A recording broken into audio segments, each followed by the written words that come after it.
Jadi tiga alasan ini yang membuat saya untuk menyimpulkan bahwa paket ini kemungkinan besar akan memenangkan pertarungan di Pilgub NTT ini.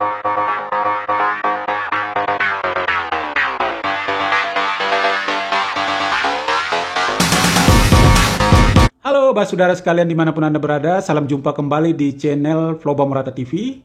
Dan kali ini kita kembali di segmen berita dari Floba Morata. Mantap. Oke saudara sekalian, kali ini ada dua berita yang akan menjadi referensi kita untuk pembahasan di video kali ini ya.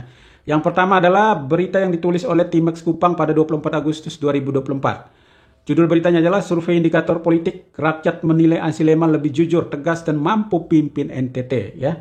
Survei ini dilakukan pada tanggal 11 sampai 18 Agustus ya.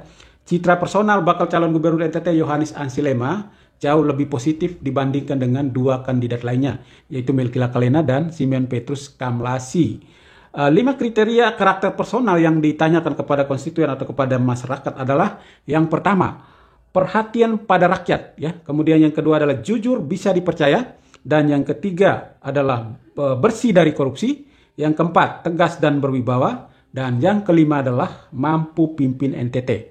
Nah, dari 5 kriteria ini, calon atau bakal calon gubernur NTT Yohanis Ansi Lema lebih positif dari kedua kandidat lainnya, yaitu Melki Lakalena dan Simeon Petrus Kamlasi. Oke. Kemudian berita yang kedua adalah Detik Bali pada 26 Agustus 2024 menulis sebuah berita dengan judul PDIP resmi usung Ansi Lema Jane Suryanto di Pilgub NTT 2024. Artinya sudah final bahwa paket Ansi Lema dan Jane Natali Suryanto akan bertarung di Pilgub NTT 2024 didukung oleh PDIP dan Hanura. Oke, sahabat penonton setia Floba Morata TV, ya saudara sekalian. Dari dua berita ini saya mencoba membuat sebuah kesimpulan ya. Kesimpulannya adalah bahwa paket ini punya peluang besar untuk memenangkan pertarungan di Pilgub NTT 2024 ini. Teman-teman sekalian, saudara sekalian ya. Kalau Anda keberatan dengan kesimpulan saya ini, Anda boleh tulis kesimpulan Anda boleh tulis kritik Anda di kolom komentar channel ini. Oke ya? Oke, kenapa saya punya kesimpulan seperti ini ya? Saya punya 3 alasan ya. Yang pertama, saya kira citra personal Ansi Lema seperti yang kita bacakan di berita tadi itu jauh lebih unggul dari kedua kandidat calon gubernur lainnya. Ini menandakan apa? Ini menandakan bahwa dominasi masyarakat NTT itu lebih respect kepada Ansi Lema ketimbang kedua kandidat calon gubernur lainnya. Padahal Ansi Lema ini kan didukung oleh partai yang mendukung paket ini kan tidak banyak ya. Tapi kok dominasi masyarakat atau dominasi pemilih itu lebih respect kepada Ansi Lema? Artinya Ansi Lema mampu menarik simpati para pemilih dari atau konstituen dari partai lain. Jadi tidak hanya pemilih dari PDI Perjuangan atau pemilih dari Hanura yang respect terhadap Ansi Lema, tetapi konstituen dari partai lain pun respect terhadap Ansi Lema.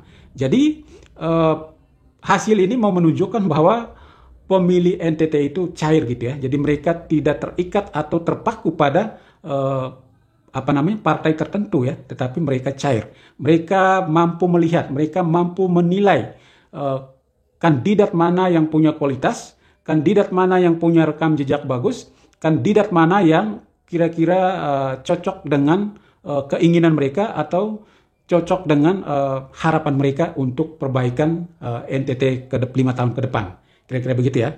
Kalau secara logika kan harusnya Melki Lakalena yang lebih unggul. Kenapa begitu? Karena dia didukung oleh koalisi gemuk. Tetapi justru survei ini menunjukkan angka yang berbeda. Melki Lakalena justru berada di urutan ketiga.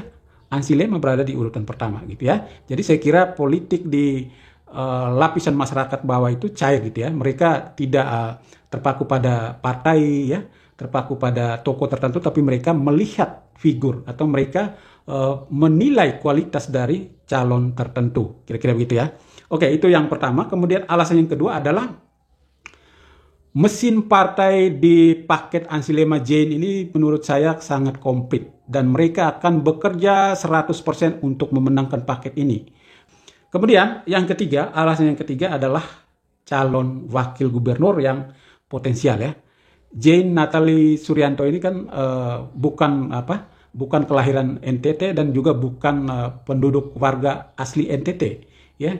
Tetapi ternyata sosok satu ini mampu menarik simpati masyarakat NTT terhadap dirinya.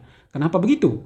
Ya, saya kira yang pertama, Jane Natali Suryanto ini memiliki rekam jejak yang luar biasa, yang sangat membanggakan. Kemudian yang kedua adalah Jane Natali ini memiliki kompetensi yang unggul. Dan yang ketiga adalah Jane Natali ini ternyata memiliki kepedulian yang tinggi terhadap masyarakat NTT. Dan itu terbukti dia sudah melakukan jauh-jauh hari sebelumnya. Sehingga ya hasilnya dia petik sekarang. Ya, dia memiliki elektabilitas yang ya boleh dikatakan jauh lebih unggul dari kandidat-kandidat lain sebagai calon wakil gubernur. Jadi dengan duet antara Ansi Lema dan Jane Natali ini saya kira ini sangat lengkap. Ya, dari aspek gender saya kira mereka mewakili dua-duanya, laki perempuan mereka mewakili, dan ini saya kira menguntungkan mereka. Kemudian dari citra persona calon gubernur Ansi Lema unggul, kemudian elektabilitas wakil gubernur saya kira selama ini yang kita tahu adalah Jane Natali selalu unggul dibandingkan dengan kandidat-kandidat lain. Jadi tiga alasan ini yang membuat saya untuk menyimpulkan bahwa paket ini kemungkinan besar akan memenangkan pertarungan di Pilgub NTT ini. Oke, Bapak Saudara sekalian, tetapi yang berikut adalah ada sebuah tantangan besar yang akan dihadapi paket ini ya ketika bertarung di Pilgub NTT. Kenapa? Karena dia akan berlawanan dengan paket yang berasal dari Koalisi Indonesia Maju Plus, yaitu Melki Lakalena dan Joni Asadoma. Saya kira ini adalah tantangan terberat yang akan dihadapi oleh paket Ansi Lema dan Jane Natali Suryanto ya. Karena paket ini akan menjual jargon Jokowi, akan menjual Prabowo Gibran. Jadi ini menjadi satu kekuatan atau menjadi satu keunggulan paket Melki Lakalena Joni Asadoma. Dan sekaligus menjadi ancaman buat paket Ansi Lema dan Jane Natali Suryanto gitu ya. Karena ya saya kira sampai saat ini mau tidak mau, suka tidak suka ya kita akui bahwa pengaruh Jokowi, pengaruh Prabowo Gibran itu masih sangat kuat di NTT ya. Tingkat kepuasan masyarakat terhadap kinerja Presiden Jokowi itu sangat tinggi ya, dan itu diturunkan ke Prabowo Gibran. Jadi kalau ada paket yang menjual, yang mengatasnamakan Jokowi dan Prabowo Gibran, saya kira paket itu sangat kuat dan itu menjadi ancaman gitu ya. Nah, saya kira cara terbaik ke paket Ansi Lema Jane Natali untuk menghadapi tantangan semacam ini adalah dengan cara jangan sekali-sekali mencoba untuk mengkritik Presiden Jokowi. Jangan sekali-sekali mencoba untuk mengkritik Prabowo Gibran ya. Karena sekali Anda mengkritik Presiden Jokowi, sekali Anda mengkritik Prabowo Gibran, maka saya kira Anda sedang menggali kuburan gitu ya. Jadi paket Ansi Lema Jane Natali, saya kira jangan sampai ke depan terjadi blunder ya yang dilakukan oleh Anda sendiri ataupun tim sukses Anda. Karena saat ini saya kira kesuksesan sudah ada di depan Anda. Tinggal bagaimana cara untuk mengamankan kesuksesan itu. Ketika Anda mampu mengamankannya, maka kemenangan akan berada di pihak Anda. Mantap!